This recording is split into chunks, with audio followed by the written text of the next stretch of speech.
चर्चा करने वाले हैं पीएफ के बारे में। पीएफ का मतलब होता है प्रोविडेंट फंड या भविष्य निधि। ये दो प्रकार की होती है, पहला ईपीएफ और पीपीएफ। ईपीएफ जितने भी गवर्नमेंट एम्प्लॉय हैं उनकी कुल सैलरी में से जो 12% कटता है वो ईपीएफ है, एम्प्लॉय प्रोविडेंट फंड। और PPF person provident fund. EPF की शुरुआत 1952 से हुई थी और पीपीएफ की शुरुआत 1968 से हुई थी।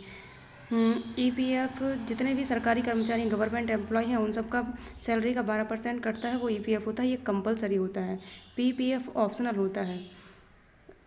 ईपीएफ आपकी पूरी ज़िंदगी में सिर्फ एक ही होगा, चाहे आप कहीं भी जॉब करें। पीपीएफ आप जितने चाहें उतने करवा सकते हैं। इसकी कोई लिमिट नहीं है कि अपनी पेमेंट का आप कितना प्रतिशत हिस्सा करना चाहते हैं। आप जितना चाहें उतना अकाउंट में आप पीपीएफ जमा कर सकते हैं।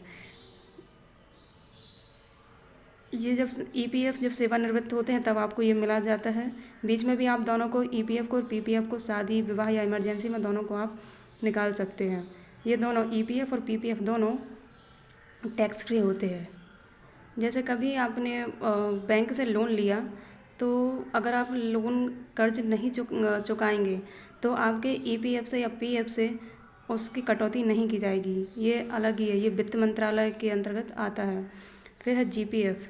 जैसे कि गवर्नमेंट का नियम है कि जो पीएफ है वो 12% कटेगा गवर्नमेंट एम्प्लॉय का। पर अगर कोई गवर्नमेंट एम्प्लॉय है और वो ये चाहता है कि 12% से ज़्यादा पीएफ काटा जाए तो उसे जीपीएफ कहा जाता है।